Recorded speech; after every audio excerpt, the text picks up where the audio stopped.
ओम गणेशाय नमः। ओम नमः शिवाय। मैं निखिल ज्योतिषाचार्य आप सभी का मेरे चैनल पर पुनः स्वागत करता हूं। आशा करता हूं कि आप सभी स्वस्थ होंगे। महादेव की कृपा आप सभी पर सदैव बनी रहे। ये वीडियो मिथुन यानी कि जमीनाय के लिए बहुत विशेष है, क्योंकि वीडियो है आने वाले सप्ताह यानी कि 9 जून से 15 जून 2025 के साप्ताहिक राशिफल के बारे में। कैसा रहेगा आने वाला सप्ताह मिथुन के लिए। जो मेरा साप्ताहिक राशिफल होता है वो प्रमुखतः चंद्रमा और उनकी गति पे आधारित होता है। चंद्रमा एक ऐसे विशेष ग्रह हैं जो बहुत तेज़ गति से भागते हैं और करीबन 2.25 से 2.5 दिन में राशि बदल लेते हैं। तो स्वाभाविक है कि पूरा हफ्ता जो कि 7 दिन का होता है उसमें कई बार राशि बदलेंगे। मन के कारक है और उनकी विशेषता ये भी है कि जिस भाव में जाते हैं उसको एक्टिवेट कर देते हैं, इसीलिए डे टू डे एक्टिविटीज़ पर उनका इम्पैक्ट बहुत होता है और इसलिए साप्ताहिक राशिफल की विशेषता बहुत होती है। क्या प्रभाव रहेगा आने वाले सप्ताह में चंद्रमा का और उनके गोचर के कारण, और बाकी जो ग्रहों का संपर्क उनसे बनेगा, भावों का संपर्क बनेगा उसका हमारे जीवन पर, इन्हीं सब चीज़ों की विवेचना मैं साप्ताहिक राशिफल में करता हूँ। यदि आपकी लग्न राशि या चंद्र राशि मिथुन है, दोनों ही गाइडेंस के लिए राशिफल को देख सकते हैं। जहाँ से ज़्यादा सूट करता है, लेट करता है, वहाँ से देखिए। व्यक्तिगत तौर पे मेरा मानना है कि लग्न राशि से देखेंगे तो अच्छा। इनकेस नहीं पता आपको अपनी लग्न राशि, तो आप अपनी चंद्र राशि से भी इसको ऑब्जर्व कर सकते हैं। शुरू करते हैं। चंद्रमा आपके छठे भाव यानी कि वृश्चिक में प्रवेश कर जाएंगे।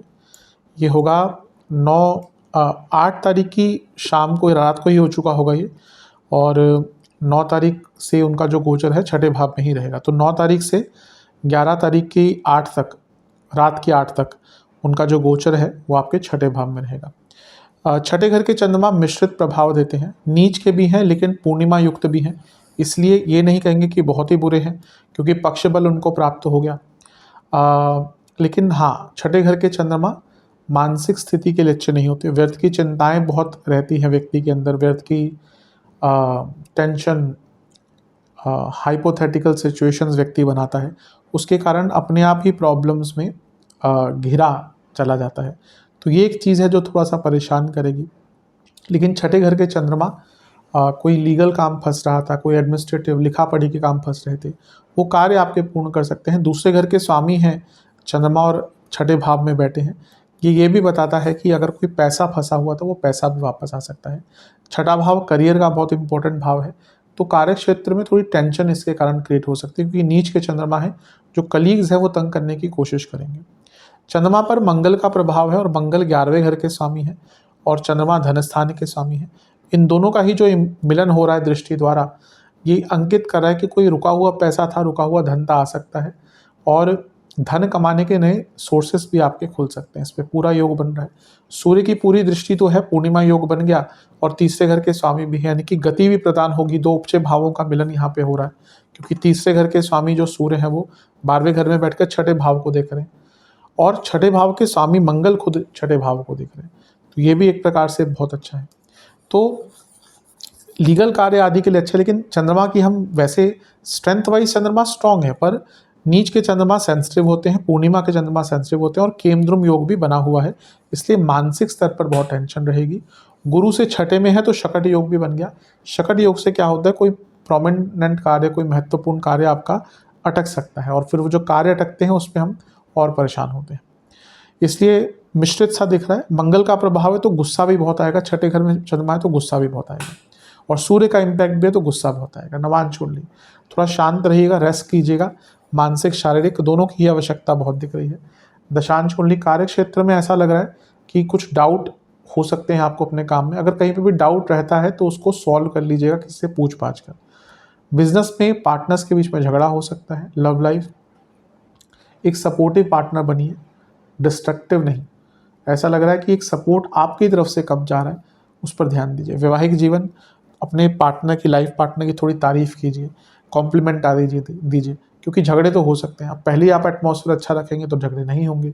स्टूडेंट्स, आप अप्रिशिएट करना सीखिए आपके पास क्या क्या है। कभी कभी क्या होता है ना, यंग बच्चे हैं सब, हम भी गए हैं उस चीज़ से कि हमें लगता है कि कुछ भी नहीं हमारे पास, उसके पास ये है, उसके पास वो। जो भी आपके पास है पर्याप्त है, उस गिवन रिसोर्सेज से आगे बढ़ने की कोशिश कीजिए। जो आपके पास है उसको अप्रिशिएट कीजिए। सेहत के हिसाब से पेट के रोग, नसों के रोग, एसिडिटी, सर्वाष्टक में आपका 11वां भाव अत्यंत बली है। दिखा रहा है कोई रुका हुआ पैसा था, फंसा हुआ पैसा था, वापस आ सकता है। 11 तारीख रात के 8 बजे के आसपास चंद्रमा आ जाएंगे आपके सप्तम भाव में यानी कि धनु में, और 14 तारीख सुबह के 6 तक वहीं पर रहेंगे।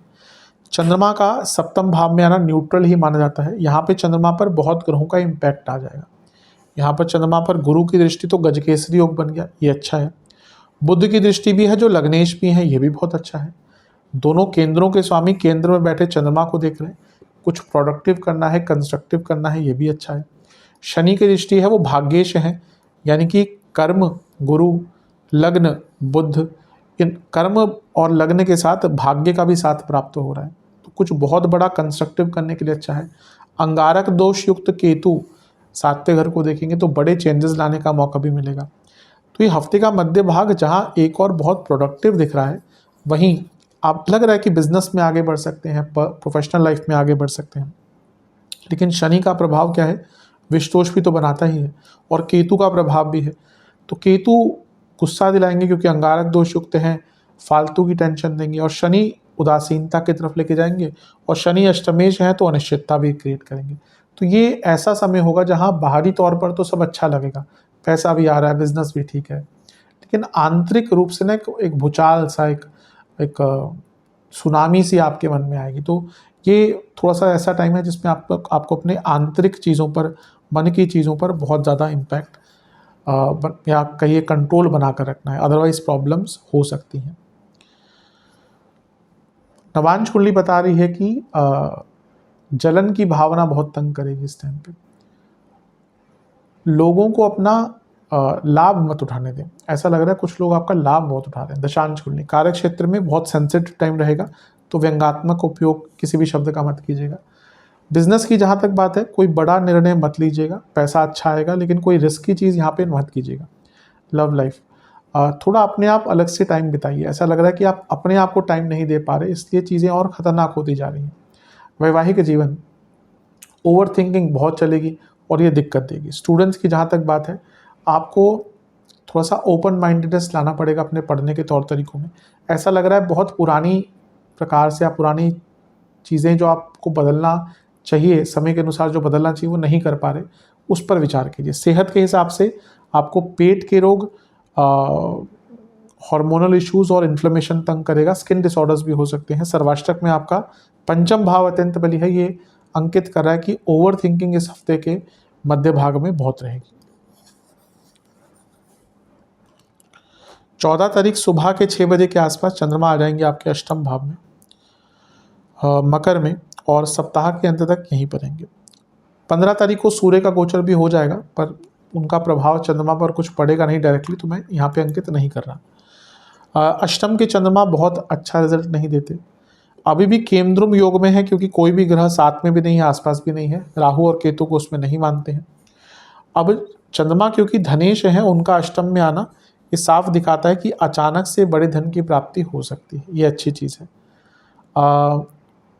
यहाँ पर अगर हम देखें तो वो जो आपके लग्नेश हैं उनसे अष्टम में बैठे हैं, बुध से, गुरु से भी अष्टम में बैठे तो फिर से शकट योग बन गया। लग्न से अष्टम में बैठे हैं। कि जो हफ्ते का मध्य भाग है ना, ये सबसे ज़्यादा अनिश्चिततापूर्ण जाएगा।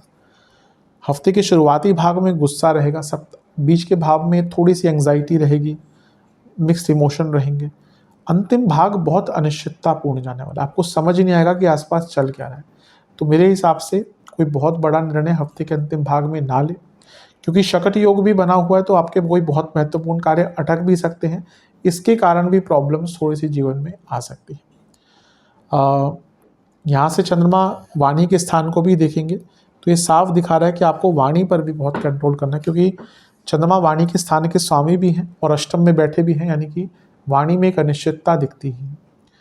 नवांश कुंडली, उतना ही कार्य कीजिए जो आप कर सकते हैं पॉसिबली। दशांश कुंडली, कार्य क्षेत्र में क्लैरिटी ऑफ वर्क पर ध्यान दीजिएगा, फोकस कीजिएगा कि गलतियां ना हो, क्योंकि यहाँ पे गलतियां होने की संभावना बहुत है। बिजनेस में अगर बिजनेस पार्टनरशिप वाला है तो बहुत आराम से बात कीजिएगा और वैसे भी अपनी गुडविल और नाम को बचा कर रखेगा। यहाँ पे कुछ लोग ख़राब करने की कोशिश करेंगे। लव लाइफ, ऐसा लग रहा है कि रिस्पेक्ट की बात जहाँ पे आती है ना, वहाँ पे चीज़ें ख़राब हो रही हैं। आप अपने पार्टनर को भी रिस्पेक्ट दीजिए और उनसे भी रिस्पेक्ट डिमांड कीजिए। वैवाहिक जीवन, थोड़ा रिलायबल बनिए। ऐसा लग रहा है कि आप दोनों ही एक दूसरे पर विश्वास नहीं कर पा रहे। स्टूडेंट्स की जहाँ तक बात है, थोड़ा सुनना सीखिए। सुनिए कि आपके बड़े क्या कह रहे हैं, जो सक्सेसफुल लोग हैं वो क्या कह रहे हैं। ये सुनेंगे, इनको आजमाएंगे अपने जीवन में तो और भी अच्छा रहेगा। सेहत के दृष्टिकोण से इन्फेक्शंस, दांतों के रोग, ब्लड डिसऑर्डर्स, ब्लोटिंग आदि तंग कर सकती है। सर्वाष्टक में आपका छठा भाव बली है। चिंताएं व्यर्थ की बहुत रहेंगी। पूरे ही हफ्ता ऐसा है जहाँ पे व्यर्थ की चिंताएं बहुत तंग करेगी। उपाय के रूप में गणपति जी को मिश्री का भोग लगाइए और ओम वक्रतुंडाय नमः मंत्र का 21 बार जाप कीजिए।